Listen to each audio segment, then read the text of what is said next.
Coming to you live from the MediaPlex in downtown Windsor. This is a presentation of St. Clair College Journalism. Good evening, I'm Aisha Coburn, and you're watching MediaPlex News Now.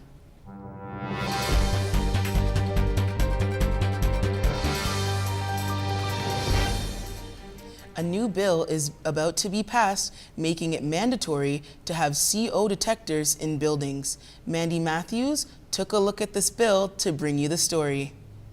Yes, the bill was given a 6-month grace period in order for people to buy their carbon monoxide alarms before fines were enforced. Now, come Wednesday, if you fail to comply with the law, you could be fined up to $235. A gas-burning stove, furnaces, hot water heaters. Gas-burning appliances have become the newest threat inside our homes. I mean, I'm not like super concerned. It's a new building. Everything's really new here, so I'm not so much concerned about having any like carbon monoxide poisoning, I guess, in that way. I would like it in the house. I mean, in general, it's just not something that I've really thought about getting in the first place, so never crossed my mind before, I guess. Since Ross lives in a residential building with more than 6 suites, the landlord has until October of this year to bring the building up to code. Because it's the same kind of thing as with the fire detector, right? They have to provide the batteries and the whole thing for that, so they have to provide that as well. But nothing, it was never mentioned to me anyway, so. We breathe carbon monoxide all the time, but the danger is when the gas builds up or comes in full force. CO is produced when fuels don't have enough oxygen to burn off. Then they become stagnant in the air. We button up our houses every year, during winter time, and we don't leave those houses. So everything stays within, right? And in newer homes, the way we build new homes nowadays, we're almost living in a plastic bubble. The new fire code is asking homeowners with fuel appliances to purchase a carbon monoxide detector. This may save your life, but Tecumseh Fire Prevention Officer Bob Hamilton wants you to know it's all about prevention first. But also what we want to do is get to the root cause. And the root cause is your appliances. And your appliances need to be checked every year.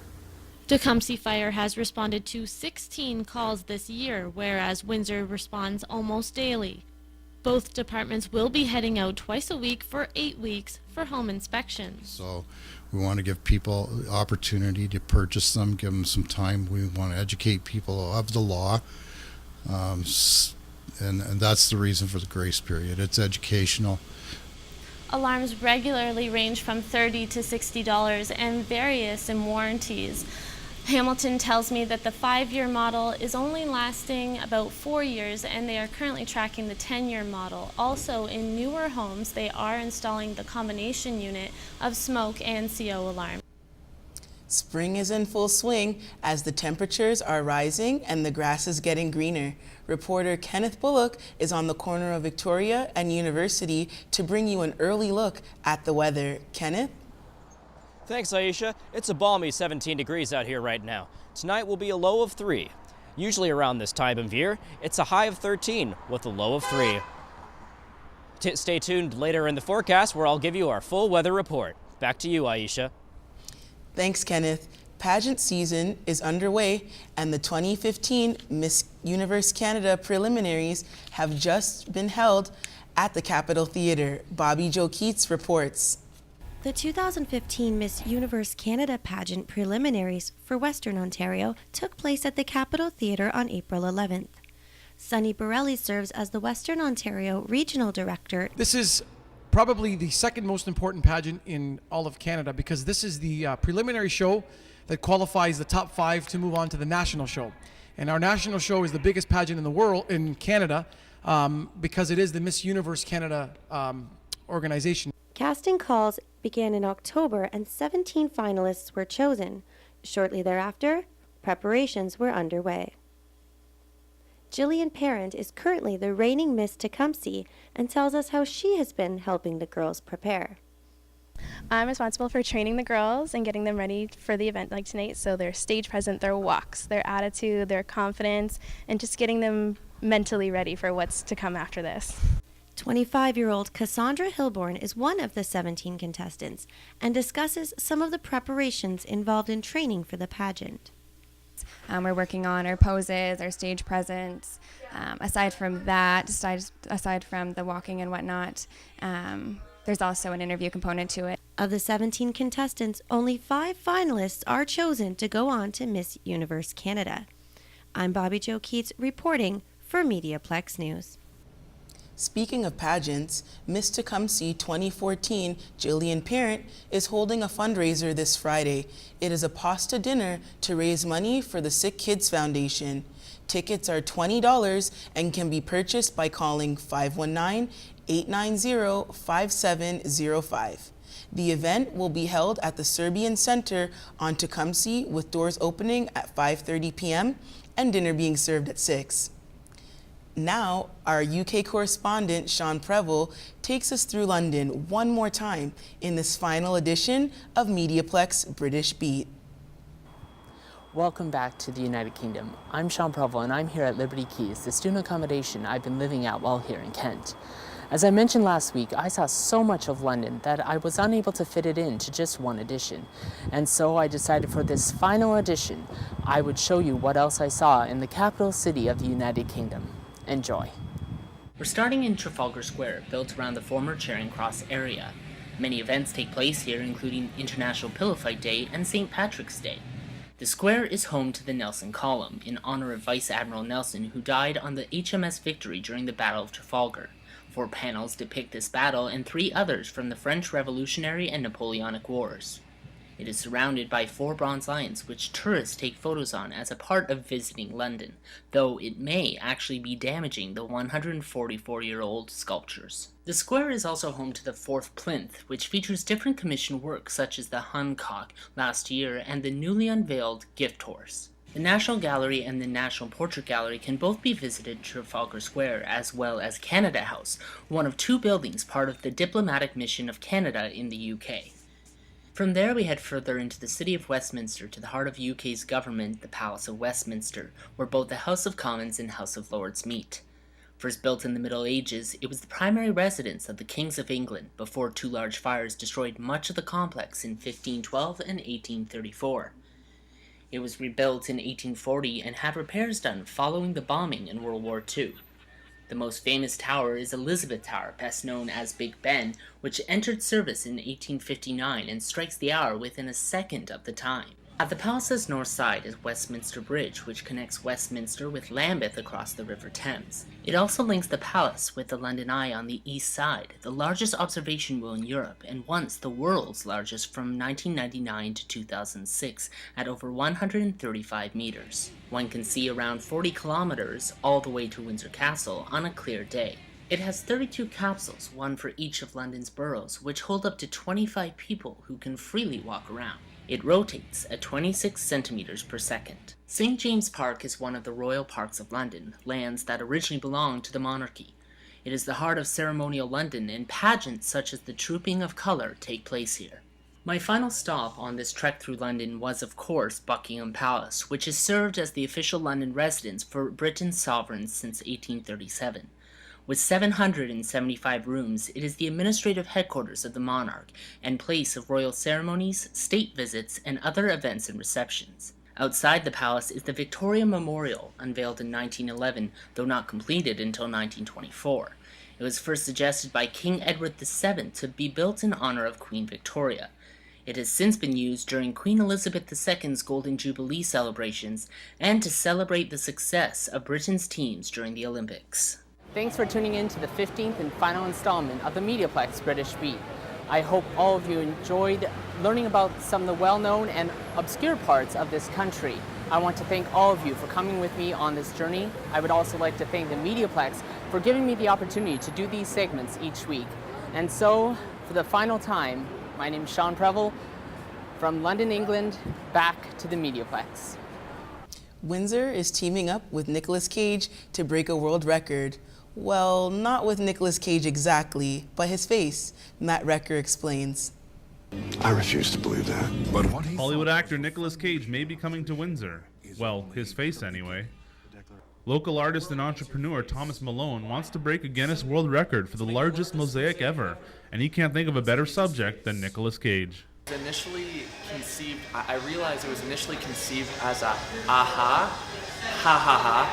moment. I was driving in the car, and it seriously just came to me, and I thought this would be so funny. Why did Malone choose the infamous actor as his muse? There is a fascination with Nicolas Cage that the internet seems to have, and myself included. And I think there's a couple of reasons. One is because he's not active on social media at all. So there's this mysterious allure. In order to break the record, the mosaic would have to be over 21,600 square meters, or according to Malone, about the size of 4 football fields. You might be asking yourself, what would something like this cost? Malone is funding the project on Kickstarter and hopes to raise $52,000 in a month. As of Friday, February 10th, the Kickstarter has raised over $22,000. Contributors can get some unique rewards like a Cage pendant, a deck of Cage playing cards, a t-shirt, or even a mug emblazoned with the iconic face. Malone will need 180,000 pictures for the mosaic. He is currently scouting areas to install it, but as the Kickstarter is only days old, nothing is set in stone. Nothing's finalized yet, and it won't be until the project is complete. Will the project ever come to fruition? Well, unless you can see in the future like Cage in the movie Next, we'll just have to wait and see. For MediaPlex News Now, I'm Matt Recker. Please enjoy this edition of 3 Minutes With, hosted by Ryan Bro. Hello everyone, I'm Ryan Bro and you're watching 3 Minutes With. My guest today is Brianna. Brianna, thanks for coming. Thank you for having me. So what type of art do you make? It's neo-psychedelic pop art with heavy influences from the 1960s and 1970s era. And what inspires you? What inspires me is life itself, the community, the people, my friends, and my family. And do you have any new pieces you're working on, or what's yes, I'm currently, I just currently finished the Rat Pack, actually. Yeah, so that's with Frank Sinatra, Dean Martin, and Sammy Davis Jr. How long did it take to work? It did take quite some time, about over 4 months period of time, just because of the holidays. And describe it, what's it look like? So it has the three musicians, actors, and it has a display. Well, they're actually in a black and white color scheme, and then in the background there's a lot of different colors. I do have sequences as well. It's poppy. It's like pop art, so it's very vivid and wild. And what's your favorite thing about creating art? I'd have to say the transition, the process, just the experience itself. I find it to be very liberating, and it's a great feeling. And what's the favorite piece you've created? I'd have to say the Rat Pack, just because it's a full transformation, like an alchemical transformation that I have gone through. So it really hits home. It means a lot to me. Is there any new pieces you're working on? I'm going to be working on another one called The Promised Land. So it's going to be kind of like Eve in the Garden of Eden. And it'll be like kind of representation of myself. So yeah, that should be a great piece, and that'll be in oil, not acrylic this time, so I'm kind of excited about that. Do you have the color scheme down yet? Or? No, I'm just going to wing it. I'm just going to go with it. Whatever is going to come out of me, I'm just going to put that out into the world and see what happens. And so what's next? I have a solo exhibition coming up this Friday at Milk Coffee Bar from 7 p.m. till 2 a.m., so I'm really excited about that. There'll be musical performances from Soul Brothers Death, so I'm really excited about that. Cool. And thank you for coming. Thank you. I'm Ryan Bro, and that's been 3 Minutes With. An event was held last night to support Windsor Branch 255 of the Royal Canadian Legion, which is in danger of closing. Justin Thompson took a look at the event. Comedians John Pellido and Jared Sorko have organized an event that will praise and pay tribute to the city of Windsor by insulting it. The Roast of Windsor will take place on April 13th and will feature 9 comedians.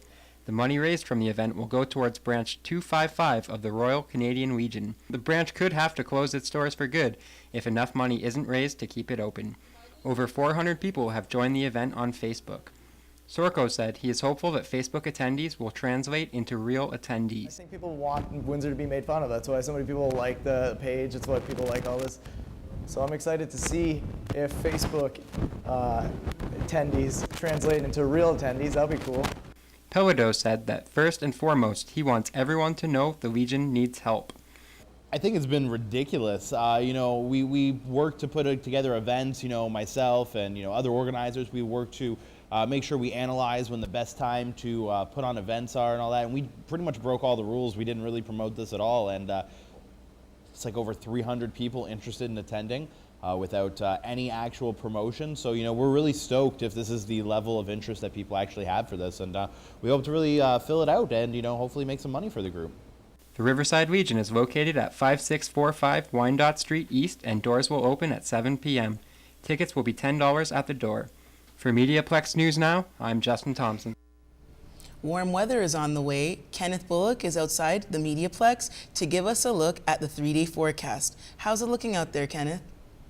Well, Aisha, for Wednesday, we can get our tan on because it will be sunny with a high of 14 and a low of 5 degrees. Thursday is going to be cloudy, rainy, and the high will also be 14 degrees. The low for Thursday will only be 8. Finally, on Friday, the clouds will stay, but the temperature will rise to a high of 18 and a low of only 9 degrees. Thank you for watching our weather report. Back to you, Aisha. Thanks, Kenneth.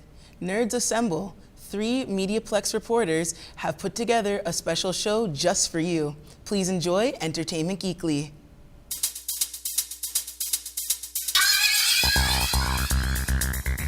Avengers Assemble. Titans Go.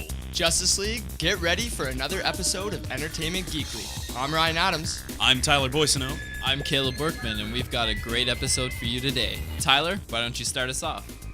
The latest Nintendo Direct had some big news, but perhaps some of the biggest news was that Smash Bros. Is not only getting 2 new DLC fighters, Lucas and Mewtwo, but developers opened up a ballot so that pretty much anybody can be voted for and look to be potentially in the game.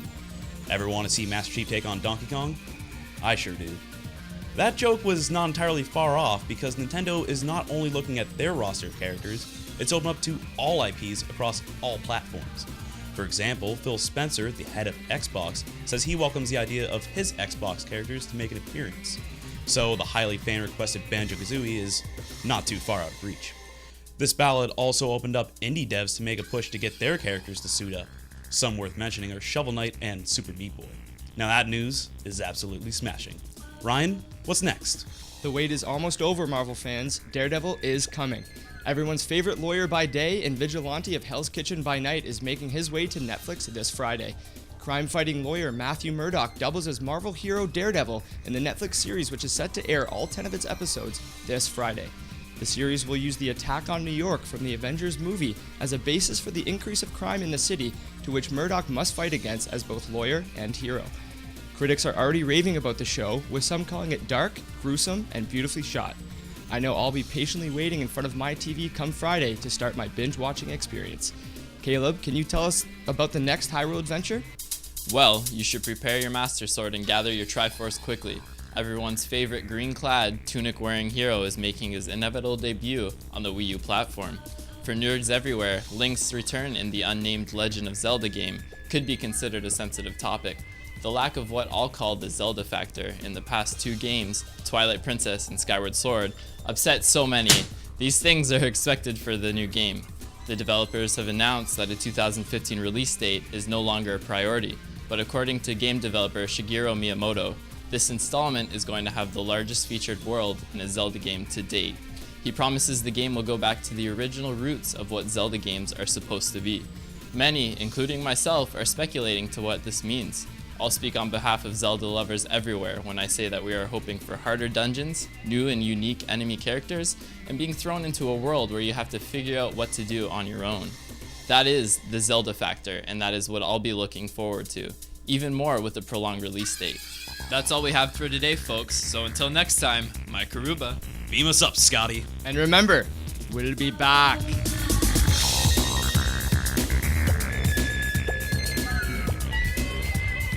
Have you ever wondered what it would be like to be a fashion designer? Well, wonder no more.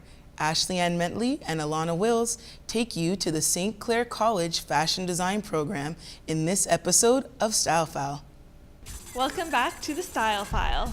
I'm Alana Wills. And I'm Ashley Ann Mentley. Today we're going to be taking a sneak peek into St. Clair College's Fashion Design Program.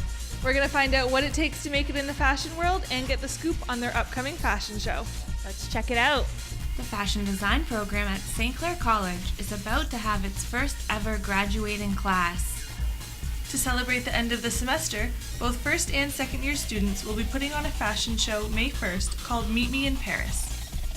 Elaine Chatwood, the program coordinator, has enjoyed watching the program grow. We've seen it grow, and it's been really good. We're excited about the coming years, and there's, we're also thinking of doing a third year possibly too, a specialty certificate too. We've been getting requests for that too. Students have been working hard on creating their own fashion lines and original designs to feature in the show. Lorraine Green, a first-year student, says she's excited for the opportunity to showcase her work. I'm looking forward to having my model show the outfits towards my family, and I'm also looking forward to showing two models this time, as last semester in Fast Show I had one model, so now I have two models. One of the more interesting features of the fashion show is the opportunity for guests to visit the pop-up shop after the show. So it's kind of like a mini little retail store, and right after the fashion show we have an area set up where each student has their own little area inside the shop, and people can purchase items, they can order items, they can get in contact with the designer for maybe future jobs or anything. So you get to talk to and meet the designers, and so it'll be a lot of fun. The show will be held Friday, May 1st at St. Clair's Sportsplex. Doors open at 6:30 and the show starts at 7:30 with the pop-up shop and after party to follow. Thanks for tuning in and joining us on our look inside St. Clair College's fashion design program. If you're interested in purchasing tickets for the fashion show, you can call 519-252-6579. That's all for today. We'll be back in September bringing you more fashion tips and tricks. Thanks for tuning in. Stay styling. Are you interested in an evening of musical fun? If so, why not join St. Clair Musical Theater students for their production of Oklahoma? This week and next, they'll be performing at the St. Clair Center for the Arts. You will hear all the classic songs, including Oh What a Beautiful Morning and People Will Think We're in Love. Michael Hugel and Christian Bouchard delve into the wonderful world of sports. Here is Sports Talk. Thanks, Aisha. Good evening, everyone. It is finally time for your daily intake of everything sports. I'm Michael Hugel. I'm Christian Bouchard. And Mike, a lot has been going on this past week. Absolutely, Christian. We want to start off today congratulating Amherstburg native Michael DiPietro on continuing his hockey career, as he was drafted 23rd overall by the Windsor Spitfires in Saturday's OHL priority selection. That's right, Mike. DiPietro posted a 2.15 goals against average in 17 games. Mike, he's more than likely going to provide a very steady pads on the bench for the Spits. Absolutely going to be backing up Brandon Johnston. Ladies and gentlemen, the glass slipper fits for the Windsor Express as they pulled off a Cinderella-like upset against the Brampton A's, coming back from a 3-1 series deficit. The Express will now take on the Halifax Rainmen, who went on to defeat the Island Storm in 5 games. In other news, the Detroit Tigers are in Pittsburgh to battle the Pirates in interleague play. Shane Green and AJ Burnett will take the bump for their respective clubs. Mike, speaking of baseball, the high school circuit will be back in action next Monday. The Holy Name Knights will take the field against the St. Anne Saints. And Mike, we're already going to dub this one the marquee matchup of the week. Absolutely. It'll be very interesting to see how these two provincial powerhouses will fare off early on in the season. Well, we only have a few more segments left, folks, so take our advice and go support your local sporting scene. I'm Christian Bouchard. And I'm Michael Hugel. We are giving it back to the news desk. Now we have a special sports show for you, MediaPlex Baseball Minute, hosted by Eric Zarens. Hi, I'm Eric Zarens for your MediaPlex Baseball Minute. Spring training is over and regular season has begun. Whichever team you cheer for, it's obvious that Windsor's team are the Detroit Tigers. The offseason for Detroit saw one of their pitchers, Max Scherzer, sign a 7-year, $210 million contract with the Washington Nationals. Scherzer spent his previous 4 seasons with the Tigers. Now, don't let this jersey fool you, because I'm also a longtime fan of the Toronto Blue Jays. The Jays have made some interesting signings and trades during the offseason. The The most notable move the club did was sign a 5-year, $82 million contract to Toronto native Russell Martin. You can't get more patriotic than that. Now, baseball is a long season, so it's hard to instantly predict who will make the playoffs and who won't. The Detroit Tigers made the playoffs last year and got swept. Are they World Series worthy this year? Hard to say. Same goes for the Blue Jays. Main question is, will we even make the playoffs? Let's hope so. That's it for your Baseball Minute. I'm Eric Zarens, and let's go Blue Jays. Tigers.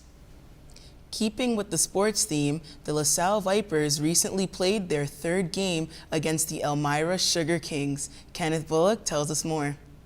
The LaSalle Vipers played their third game against the Elmira Sugar Kings Friday. Nothing but checks, cheers, and smashes against the glass to be heard. The Vipers ended up losing 7-2, but team captain Brett Langlois said his team is up to the challenge.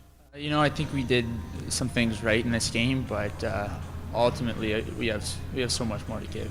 We just got to get back to playing hockey how we know how to play, and if we do that, we'll be rewarded in the end. It wasn't an easy victory for the Sugar Kings. There was a lot of struggle on the rink between the teams. LaSalle Vipers assistant captain Nathan Veras noticed this as much as anyone.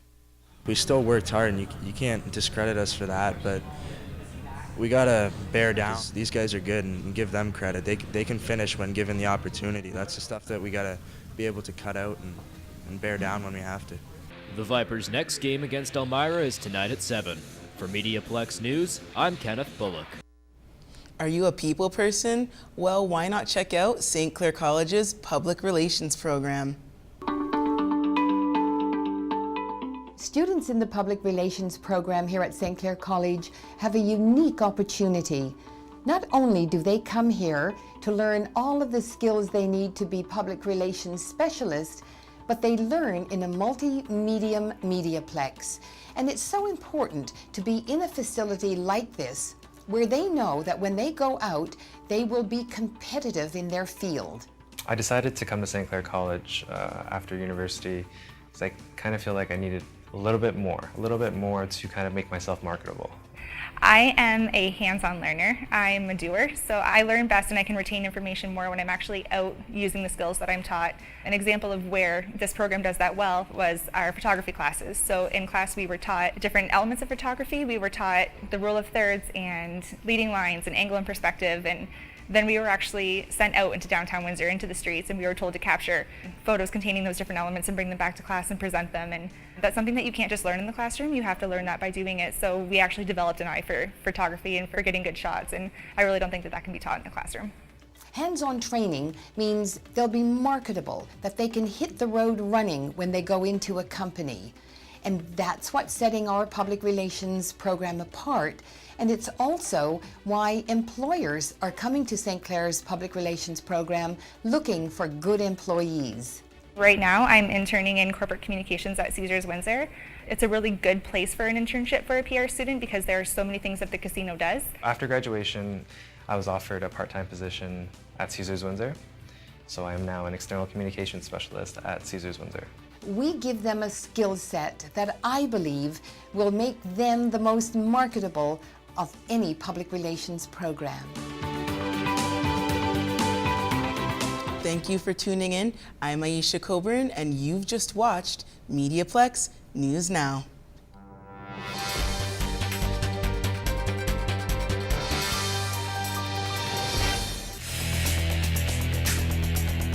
MediaPlex News Now is a production of the St. Clair College Journalism Program.